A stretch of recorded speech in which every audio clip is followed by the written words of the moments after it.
استخارہ کہتے ہیں خیر طلب کرنے کو۔ یہ باب استفعال سے جب کوئی آتا ہے، استنصار مدد حاصل کرنا، مدد لینا، استخارہ خیر طلب کرنا، خیر حاصل کرنا۔ اور اس کی ایک دعا جو ہے وہ ایسی ہے کہ جو حضور نے صحابہ کہتے ہیں ہمیں ایسے سکھائی جیسے قرآن، یعنی اتنے اہتمام کے ساتھ وہ دعا سکھائی۔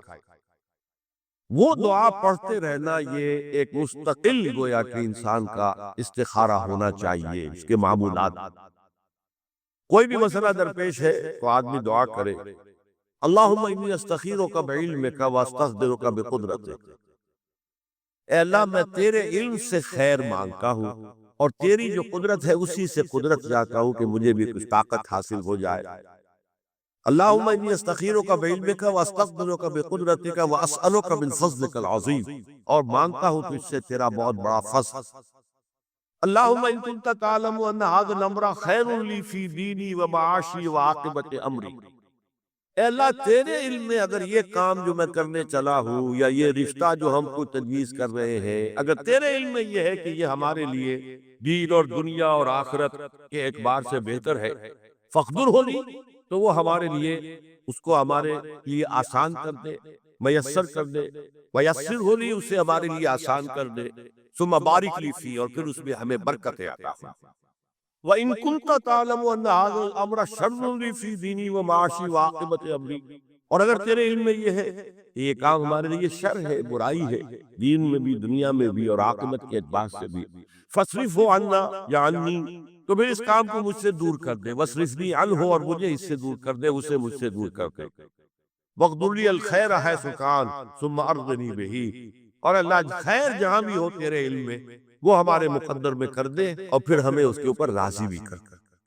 تو یہ استخارہ تو بہت ہی عمدہ بات ہے، اور یہ تو ہمیں اکثر معاملے میں کرنا چاہیے۔ البتہ وہ استخارہ نکالنا، یہ فلاں سے استخارہ نکال رہے ہیں، فال نکال رہے ہیں، پھر استخارے میں یہ سمجھنا کہ پھر یہ دعا مانگ کر 2 نفل پڑھ کے سو جاؤ تو خواب میں ضرور کوئی اشارہ ملے گا، ان چیزوں کا کوئی ثبوت نہیں ہے میرے علم کی حد تک، احادیث میں رسول اللہ۔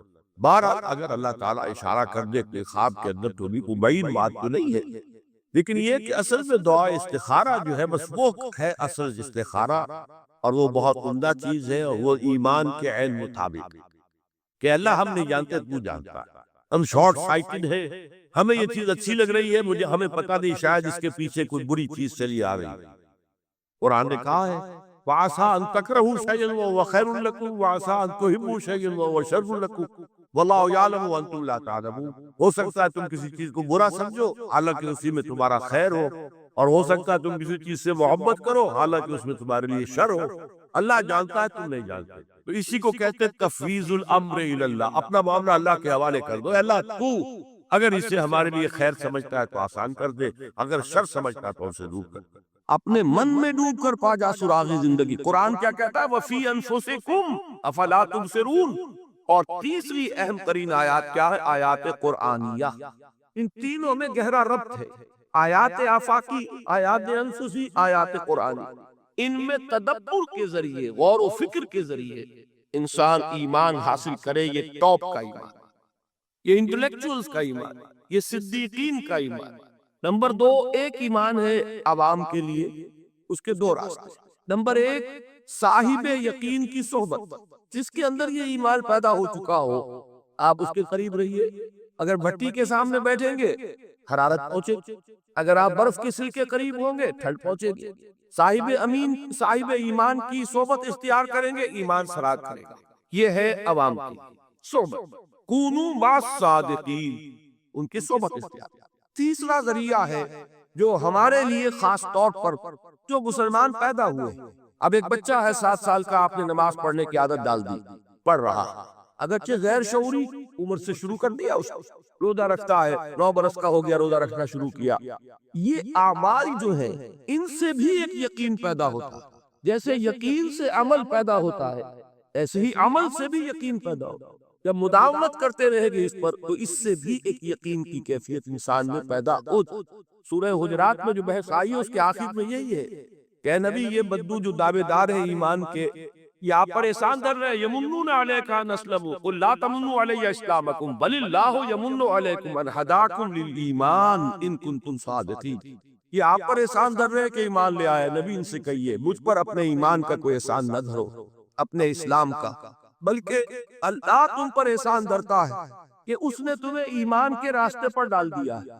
جب اسلام پر آ گئے ہو تو عمل کرتے رہو گے، ان تطیعوا اللہ ورسولہ، اگر عمل کرتے رہو گے تو اس عمل کے ذریعے سے بھی تمہارے اندر ایمان پیدا ہو جائے گا۔ تو یہ تین راستے ذہن میں رکھیے، جو عوام ہے غور و فکر، سوچ بچار، اس کی صلاحیت نہیں یا مواقع نہیں، ان کے لیے یہ دو راستے، یقین بذریعہ عمل اور یقین بذریعہ صحبت۔ یہاں سے اٹھا رہے ہیں لوگوں کو، بار بار یہیں آ جاتے ہیں، لیکن ان کو دقت ہوتی ہے۔ یہاں پر کوئی صاحب پہلے سے روک دیا کرے نا جو بات گڑبڑ ہوتی ہے۔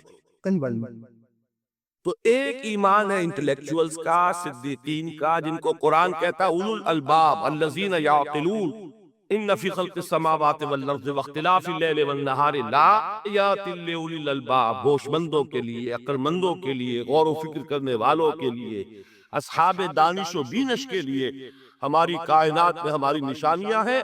غور کرو اور ہمیں پہچانو، خود اپنے اندر جھانکو اور ہمیں پہچانو، اور ہماری آیات جو ہیں ہمارے کلام کی، اس کی آیات جو ہیں ان میں وہ ایمان رچا بسا ہوا ہے، ان پر غور کرو، غوطہ زنی کرو۔ قرآن میں ہو غوطہ زن ہے مرد مسلمان، یہ ہے ٹاپ کا ایمان، یہ ہے اصل وہ ایمان کہ جو مطلوب ہے۔ اب باقی حضرات جو ہیں ان کے قریب رہیں گے، ایمان حاصل کر لیں گے، اور جو اعمال اللہ نے بتائے ہیں ان پر عمل کرتے رہیں گے، ایمان۔ اب دوسری بات کی طرف آئیے، نفاق سے کیسے بچا جائے، اس کے لیے بھی تین عمل۔ پہلی چیز اور دو چیزیں تو وہ ہیں کہ جو سورہ منافقون ہی کے دوسرے رکوع میں بیان ہوئی۔ پریونشن کیسے ہوگی، بچو گے کیسے؟ دوام ذکر، اللہ کو یاد رکھو۔ یا ایھا الذین آمنوا لا تلہکم اموالکم ولا اولادکم عن ذکر اللہ ومن یفعل ذلک فاولئک هم الخاسرون۔ دل کو غفلت میں مت آنے دو، دل غافل ہوگا شیطان کا ڈیرا بن جائے گا۔ وہ دوام ذکر میں، البتہ یہ ذہن میں رکھیے کہ دوام ذکر کا ذریعہ کیا ہے، اس میں بگالتے ہیں لوگوں کو۔ جو سب سے بڑا ذکر ہے اس کو بھولے ہوئے ہیں، اور جو تیسرے چوتھے نمبر کا ذکر ہے اس کو سمجھ بیٹھے ہیں کہ بس یہی ذکر ہے۔ سب سے بڑا ذکر، مجسم ذکر قرآن ہے۔ الذکر انا نحن نزلنا الذکر وانا لہ لحافظون۔ وہ الذکر کون سا ہے؟ قرآن۔ اسی کو فرمایا، میں نے وہ آیت سنائی تھی کہ لوگ تنزیہ کہتے تھے، یا ایھا الذی نزل علیہ الذکر انک لمجنون۔ حضور سے مخاطب ہو کر کہتے ہیں فلاں جس کے اوپر کے اس کے خیال کے مطابق ذکر نازل ہوا ہے، ہم تو تمہیں پاگل سمجھتے۔ وہاں بھی لفظ کیا ہے؟ الذکر۔ معلوم کیا ہوا؟ انا انزلنا الیک الذکر لتبین للناس ما نزل الیہم، یہ الذکر ہے۔ تو اس سے بڑا ذکر کوئی نہیں۔ تلاوت قرآن، تدبر قرآن، غور و فکر قرآن کا، قرآن کو یاد کرنا۔ اس پر میرا کتاب چاہے مسلمانوں پر قرآن مجید کے حقوق، اب تو یہاں شاید کوئی کتاب موجود نہیں رہی ہے، اور اگر آپ کو ضرورت ہوتی ہے پاکستان سے منگا لیتے ہر شے، پڑھیے انشاءاللہ آ جائے گی چیز۔ نمبر دو، ذکر کیا ہے؟ اقیم الصلاۃ لذکری، نماز کو قائم کرو میری یاد کے لیے۔ یہ ذریعہ ذکر میں، وہ تو ہے ہی مجسم ذکر، اور یہ ذریعہ ذکر میں سب سے اہم ہے۔ یہ عملی ذکر بھی ہو رہا ہے اور قولی بھی ہو رہا ہے۔ سورہ فاتحہ پڑھی آپ نے، قرآن شریف کچھ آیات پڑھی، پھر رکوع کیا۔ یہ رکوع جو ہے یہ آپ کا عملی ذکر ہے کہ آپ نے اپنے وجود سے اللہ کی عظمت کو تسلیم کیا۔ پھر آپ سجدے میں گرے، یہ آپ کا عملی ذکر ہے کہ اپنے وجود سے آپ نے اللہ کی عظمت کو اور تسلیم۔ تیسری چیز ہے مسنون دعائیں اور مسنون اذکار، جو حضور سے ثابت۔ ہمارے ہاں کیا ہو گیا، مجھے فلاں بزرگ نے یہ چیز بتائی ہے، وہ تو پڑھتے چلے جا رہے ہیں، نہ قرآن سے دلچسپی، نہ اذکار مسنونہ سے دلچسپی، ادعیہ معصورہ۔ آپ غور کریں گے کہ زندگی کے ہر عمل کے لیے حضور کی دعا موجود ہے۔ صبح اٹھے دعا ہے، آنکھ کھلتے بیت الخلاء میں داخل ہونے لگے دعا ہے، نکلے دعا ہے، وضو کرنے بیٹھے دعا ہے، فارغ ہوئے دعا ہے، مسجد کے لیے گھر سے نکلے دعا ہے، مسجد میں داخل ہوئے دعا ہے، مسجد میں تو ہے ہی ذکر، نماز ہے، تلاوت ہے، باہر نکلے دعا ہے، گھر میں داخل ہونے لگے پھر دعا ہے، سواری پر سوار ہو رہے ہیں دعا ہے، اتر رہے ہیں دعا ہے، شیشہ دیکھ رہے ہیں دعا ہے، کپڑے پہن رہے ہیں دعا۔ زندگی کا کوئی عمل نہیں یہاں تک کہ جو تعلق زن و شو ہے، جس کو کہ خالص حیوانی بات سمجھا جائے گا، اس کے لیے بھی دعا ہے۔ غفلت میں وہ کام بھی نہیں کرتا، سمجھ رہے ہیں؟ اب آپ غور کیجئے، اس میں کوئی اضافی وقت نہیں لگا، کوئی اضافی پوسچر اختیار نہیں کیا، آپ نے یوں بیٹھو، اس طرح بیٹھو، یوں کرو، کوئی آپ کا وقت اضافی نہیں لگا، جو کام کر رہے ہیں اور آپ اللہ کو یاد کر رہے ہیں، اور وہ اللہ کی یاد اس کام کی مناسبت سے ہی۔ ان ہدیہ معصورہ سے دو تعلق جڑ گئے انسان کے، دعا کس سے کر رہے ہیں؟ اللہ سے، جڑا کہ نہیں؟ اور یہ الفاظ کس کے ہیں؟ محمد رسول اللہ کے۔ تو آپ کے دو تعلق جڑ گئے، آپ اپنی جی سے گھڑ کر دعا مانگیں گے تو پہلا تعلق ہو جائے گا، دوسرا نہیں ہوگا۔ بہتر سے بہتر دعا مانگ لیں آپ، لیکن حضور سے جو معصور اور مسنون الفاظ جب آپ زبان سے نکالتے ہیں تو آپ کا تعلق اللہ سے بھی ہوا بذریعہ دعا، اور وہ الفاظ چونکہ حضور کے ہیں صلی اللہ علیہ وسلم تو حضور کے ساتھ ہوا۔ یہ تیسرا طریقہ۔ چوتھے درجے میں مانتا ہوں کہ ایک ہوتی ہے خاص کسی شخص کے امراض کی تشخیص کرنے کے بعد تجویز۔ کوئی اگر طبیب ہے، ماہر طبیب روحانی، وہ آپ کو دیکھے گا تو اندازہ لگائے گا کہ آپ میں کیا کمی ہے، اس کے مطابق آپ کو ذکر بتائے گا، بھئی فلاں آیت کا مراقبہ کیا کرو۔ کسی میں بزدلی ہوتی ہے، کسی میں مال کی محبت زیادہ ہوتی ہے، کسی میں توکل کی کمی ہے، کسی میں شہرت کی خواہش ہے، نمایاں ہونے کا جذبہ ہے، کسی میں تکبر ہے، سب کا ایک سا برس تو نہیں ہوتا۔ تو یہ در حقیقت اندھے کی لاٹھی سے نہیں چلنے والی بات، یہ تو ماہر کی کا کام ہے کہ وہ تجویز کرے کہ تمہارے لیے خاص طور پر ذکر۔ در حقیقت ہمارے جو یہ سلسلے تھے سلوک کے، بڑے ماہر ہوتے تھے یہ لوگ، بڑے ماہر اطباء تھے۔ یہ جو علم نفسیات ہے اس کے ہمارے سلسلہ سے بڑھ کر کبھی کوئی عالم گزرا ہی نہیں دنیا میں۔ فرائیڈ کیا ہے اور ایڈلر کیا ہے اور یونگ کیا ہے، بچے ہیں۔ ہمارے صوفیاء کرام نے جس طرح انسان کی نفسیات کو سمجھا اور وہ ان کی مناسبت سے تجویز کرتے ہیں، لیکن اس کو رکھا جائے گا چوتھے نمبر پر۔ جیسے مولانا احمد علی صاحب فرمایا کرتے ہیں، بھائی اس آیت کا مراقبہ کیا کرو۔ مراقبہ کیا مانی؟ ابھی ان الفاظ کو بھی ہم نے خام خواہ کچھ خاص ایک شکل دے دی۔ مراقبہ کیا؟ توجہ کرنا، دھیان کرنا، خاص اس آیت کے اوپر، اس کے معانی پر اپنے ذہن کو جمانا۔ وہ کیوں ہے؟ تاکہ آپ کے اندر جو کمی ہے اس کی تلافی اس سے۔ لیکن یہ کہاں آئے گا؟ چوتھے نمبر، سمجھ گئے؟ تو نفاق سے بچنے کا ذریعہ، پریونشن کیا ہے نفاق سے؟ دوام ذکر۔ نہ تمہیں تمہاری اولاد، نہ تمہارے اموال، نہ تمہاری تجارت، نہ کاروبار اللہ کے ذکر سے غافل نہ کر سکے۔ پنجابی میں کہتے ہیں کہ ہتھ کارول اور دل یاد۔ کام کر رہے ہیں آپ، لیکن یہ کہ دل اللہ کے ساتھ لگا ہوا، زبان تر ہے اللہ کی یاد سے۔ جو قرآن یاد ہے، گاڑی میں آپ بیٹھے جا رہے ہیں، 2 گھنٹے آپ کو کار میں لگانے ہیں، قرآن شریف پڑھتے جائیے، اس سے بڑا ذکری کوئی۔ یہ ہے پریونشن۔ اب اگر مرض ہو جائے تو کیا؟ اس کے لیے 2 چیزیں ضروری ہیں۔ ایک دیکھیے عجیب ہے، یہ نفاق کا علاج انفاق سے، صرف ایک الف لگانا۔ انفاق کے معنی اور ہے، یہ بنا ہے کس سے؟ نفقت الدراہم، پیسے ختم ہو گئے، مک گئے، یا نفق الفرس، گھوڑا مر گیا۔ تو مال کو کھپانا، لگانا اللہ کی راہ میں، اگر دل میں نفاق کی کوئی آلائش آئی ہے تو اس کا ازالہ ہوگا انفاق فی سبیل اللہ سے۔ مال اللہ کی راہ میں دیجئے، صدقہ کیجئے، خیرات کیجئے، دیجئے، اللہ کے دین میں لگائیے۔ جتنے لگائیں گے نفاق دھل جائے، اس لیے کہ اصل سبب نفاق کا ہے ہی حب دنیا، دنیا کی محبت، لہذا اس کا ازالہ ہوگا جو سب سے محبوب سے ہے مال۔ انہ لحب الخیر لشدید، مال محبوب ترین ہے کہ نہیں؟ لہذا اس کو اللہ کی راہ میں لگائیں گے تو وہ نفاق دھل جائے۔ اور ایک اور چیز ہے جو بہت اہم ہے، بہت ہی شعوری طور پر اس کا اہتمام کیجئے۔ جس وقت دین کے کسی فرض کی انسان کو سمجھ آ جائے، اس کا شعور پیدا ہو جائے، پھر ڈیلے نہ ہو، ذرا سا ڈیلے جو ہے اس پر عمل کرنے میں، یہ در حقیقت نفاق کو جڑ پکڑنے کا موقع دینا۔ امیڈیٹ ایکشن، ایک بات سمجھ میں آ گئی، فوراً عمل۔ اس میں شیطان کیا کرتا ہے؟ ذرا ٹھہر جاؤ، ابھی دیکھو یہ فرض ہے، یہ ذمہ داریاں ہیں، یہ کرنا ہے، اور پھر لگا دینا اپنے آپ کو۔ بہت سے لوگ کہتے ہیں بس یہ ریٹائرمنٹ کے بعد تو سارا میں دین کے لیے وقف کر دوں گا۔ اول تو خدا کے بندے تمہارے اندر رہ کیا جائے گا ریٹائرمنٹ کے بعد؟ سارا تو کھپ چکو گے، رہ کیا جائے؟ دوسرے یہ کہ یہ بھی جان لیجئے، یہ کار دنیا کسے تمام نہ کر، ریٹائرمنٹ کے بعد کون فارغ ہو جاتا ہے؟ بیٹوں بیٹیوں سے فارغ ہوئے تو پوتے پوتیاں موجود، نواسے نواسیاں موجود، کبھی بھی وہ بوجھ ختم نہیں ہوتا زندگی کا۔ وہ تو یہ کہ آج بات سمجھ میں آئی ہے تو آج عمل ہونا چاہیے۔ قرآن مجید میں سورہ انعام میں بڑی شدید وعید آئی ہے، الفاظ ہیں یہ وَنُقَلِّبُ أَفْئِدَتَهُمْ وَأَبْصَارَهُمْ كَمَا لَمْ يُؤْمِنُوا بِهِ أَوَّلَ مَرَّةٍ۔ انسان پر ایک حقیقت کا انکشاف ہوا کہ یہ بات حق ہے، فوراً تسلیم کر، کسی مصلحت کی وجہ سے، کسی بزدلی کی وجہ سے، کسی لالچ کی وجہ سے، کسی اپنی سیادت یا قیادت کی وجہ سے کیسے مان لوں، لوگ کہیں گے کہ یہ نیچے ہو گیا، وہ اونچا ہو گیا جس کی بات مان، اسی وجہ سے رک گئے۔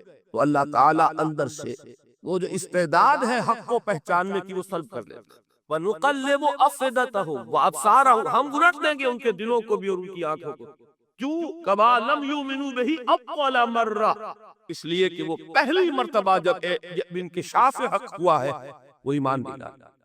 اس کا میں ایک واقعہ آپ کو سنانا چاہتا ہوں کہ کس طرح صحابہ کرام پر بھی وقتی طور پر یہ واقعہ اگر صحابہ کرام کا نہ ہوتا تو یہ حقائق سمجھ میں نہ آتے۔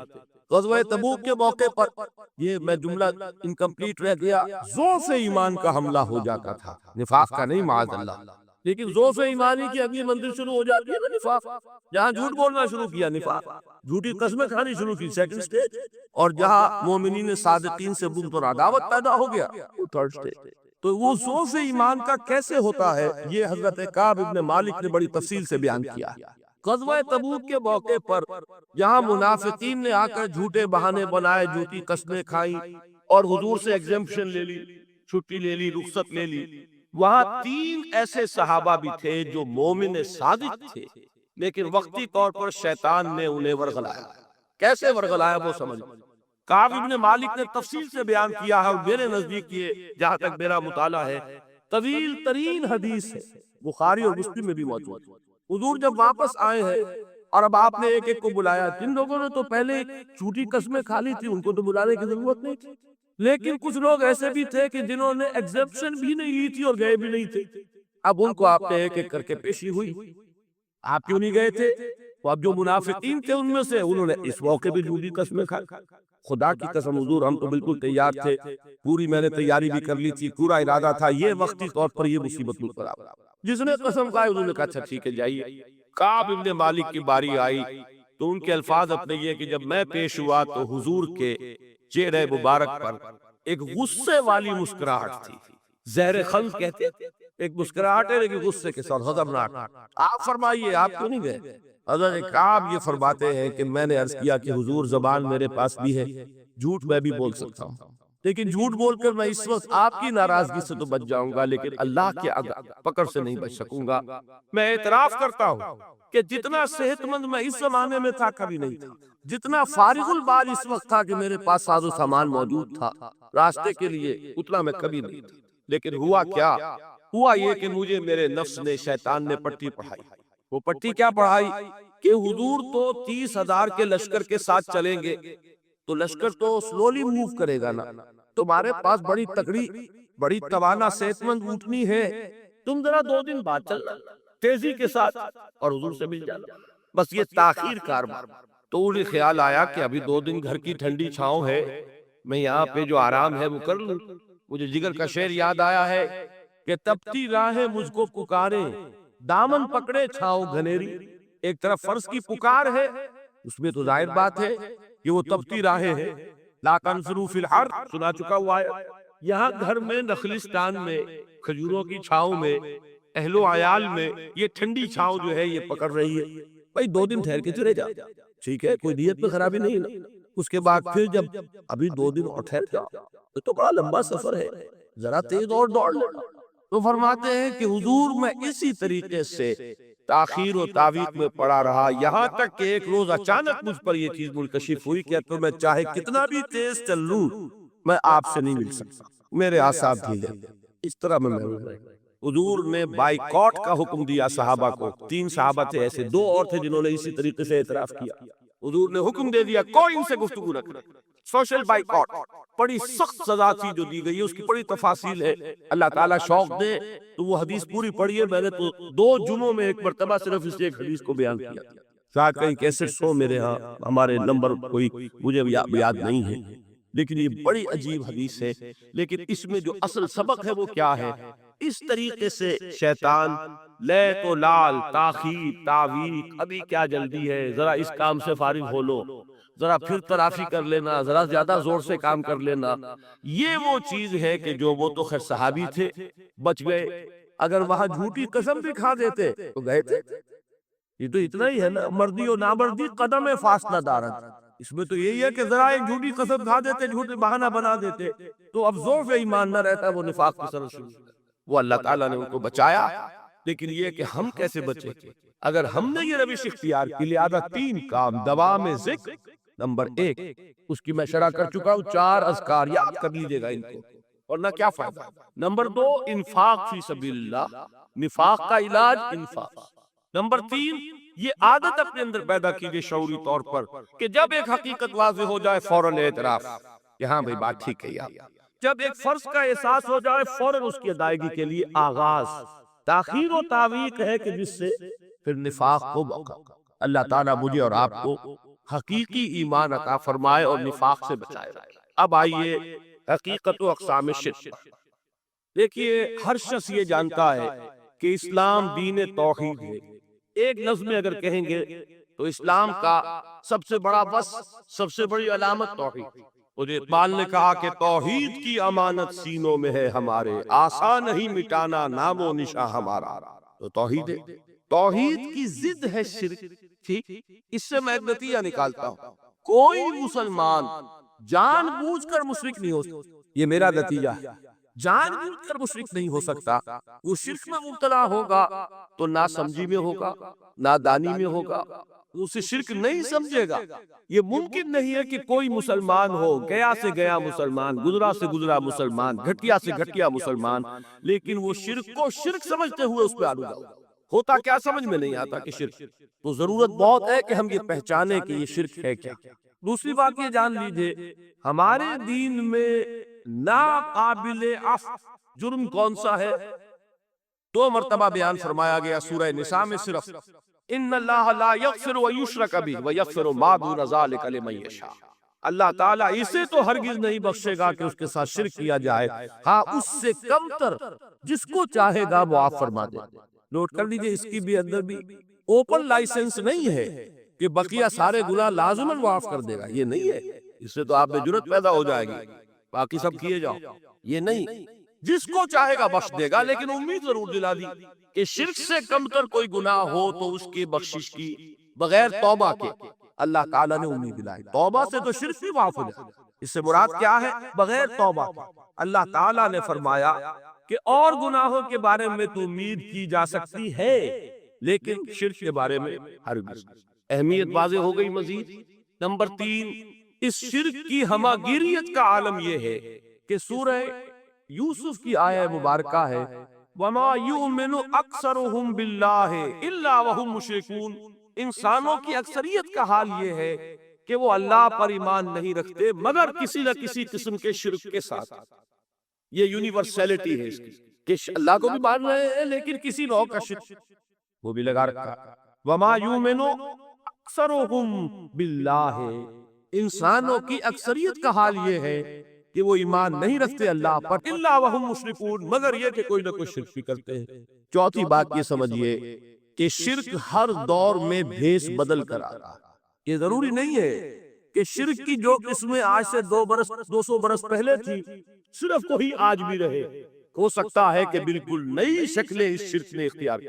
اس سے کیا نتیجہ نکلا کہ اگر اجتہادی بصیرت نہیں ہوگی تو ہو سکتا ہے کہ ایک شخص جو ہمارے سابق علماء نے لکھ دیا یہ چیز شرک، یہ چیز شرک، یہ چیز شرک، یہ چیز شرک، آج سے 500 برس پہلے کا انسان بڑے سے بڑا عالم دین اپنے زمانے کے شرک کو پہچان کر تو لکھ سکتا ہے، اس سے تو آپ بچ رہے ہیں۔ امام ابن تیمیہ نے اس کو شرک قرار دیا، اس کو شرک قرار دیا، اس کو شرک قرار دیا، کوئی شخص ہے جو اس سے تو بچ گیا۔ امام صاحب کی دی ہوئی بصیرت سے اس نے ان جو اقسام ہے شرک کی ان کو پہچان لیا، لیکن یہ عین ممکن ہے کہ آج کے شرک کو وہ نہ پہچان رہا ہو، اپنی جگہ کو سمجھ رہا ہو اپنے آپ کو بہت بڑا موحد، جبکہ اس دور کا جو شرک ہے اس میں ملوث۔ اس کو میں نے کہا ہے کہ شرک کے بارے میں بڑی اجتہادی بصیرت کی ضرورت۔ فارسی کا ایک شعر ہے، بڑا پیارا شعر ہے، بہر رنگے کے خواہی جامہ بھی پوش، من انداز قدت را می شناسا۔ اپنے محبوب سے کہہ رہا ہے شاعر کہ تم جس طرح کا چاہو لبادہ اوڑھ لو، میں تمہیں تمہارے قد سے پہچان لوں گا. کتنا ہی چھپا لو اپنے آپ کو، کیسے ہی لباس بدل لو، بہر رنگے کے خواہی جامہ می پوش، من اندازے قدت رامی شناس، میں تمہارے قد سے تمہیں پہچان. یہ اگر بصیرت نہ ہو کہ شرک کو اس کے قد سے پہچان سکے، اس کے لیے ضرورت ہے اصولوں کی. دیکھیے جس طرح الجبرا کے اصول ہوتے ہیں، فارمولا ہے، فارمولا ہاتھ میں آ گیا، مسئلے حل کرتے چلے جا رہے ہیں، آپ اپلائی کرنے کی دیر ہے فارمولے کی. اگر آپ نے صرف گنتی کر کے کسی زمانے کے شرک وہ تو سمجھ لیے، لیکن وہ بصیرت باطنی حاصل نہیں ہوئی، اجتہادی بصیرت، وہ اصول ہاتھ میں نہیں آئے کہ جس سے آپ پہچان سکے، تو ہو سکتا ہے کہ اس طور کے شرک کو آپ نہ پہچان سکے. اس کے لیے ضرورت ہے کہ اصل اصول ہاتھ میں آ جائے تاکہ اصولوں پہ اپلائی کریں. ایک بات مجھ سے اور سن لیجئے، میرا اپنا یہ تاثر ہے، ہمارے دین میں خیر، بھلائی، نیکی، چاہے وہ نظریے کی ہو، علم کی ہو، عقیدے کی ہو، عمل کی ہو، اخلاق کی ہو، وہ سب کیا ہے؟ وہ توحید ہی کے شجرہ طیبہ کی شاخیں. اور شر، برائی، گمراہی، خیالات کی ہو، نظریات کی ہو، علم کی ہو، عقیدے کی ہو، عمل کی ہو، اخلاق کی ہو، سب کے ڈانڈے شرک کے شجرہ خبیثہ سے ملتے. اس شجرہ خبیثہ کے برگوبار ہے جو بھی برائی ہے، عمل کی یا علم کی، اور اس شجرہ طیبہ کے برگوبار ہے جو بھی خوبی ہے، عمل کی یا. یہ میرا تاثر ہے. اور جب تک اس انداز میں وہ آپ کو اندرونی رشتے بظاہر نہیں ہوں گے، آپ پر منکشف نہیں ہوں گے، وہ اجتہادی بصیرت جو ہے پیدا نہیں ہوگی. اب آئیے ایک اور بات دیکھیے، شرک میں اور الہاد میں کیا فرق ہے، یہ بھی ہم نہیں سمجھتے. الہاد، مادہ پرستی، وہ کیا ہے؟ ایتھیزم، کسی بھی خدا کا انکار. ہمارے آج کے دور کی سب سے بڑی گمراہی ہے. شرک کیا ہے؟ خداؤں کو ماننا. یہ کیا ہے؟ تھیزم ہے، لیکن پولی تھیزم ہے. توحید کیا ہے؟ مونو تھیزم ہے، ایک خدا کا ماننا. لیکن شرک کے اندر ایک اور حقیقت کو پہچان لیجئے، شرک میں ہمیشہ ٹاپ پر ایک خدا کو مانتے ہیں، باقی سارے خدا نیچے ہوتے ہیں، اوپر جا کر وہ توحید ہوگی ہمیشہ. کوئی مشرکانہ نظام ایسا نہیں ہے جو ٹاپ پر جا کر توحید نہ بنے. دیکھیے ہندو دیویاں، دیوتا بے شمار، لیکن مہادیو وہ بھی کیا دو ہیں؟ مہادیو تو ایک. انگریزی میں گاڈز، گاڈیسز، لیکن وہ چھوٹے جی سے لکھے جائیں گے، چھوٹے جی سے لکھے جانے والے gods and goddesses. Roman mythology ہو، گریک مائتھولوجی ہو، ان دیویوں دیوتاؤں کے نام ہی آپ نہیں یاد کر سکتے، لیکن گاڈ بڑے جی سے وہ ایک ہے کہ نہیں؟ ٹاپ پر جو ہے وہ ایک ہے.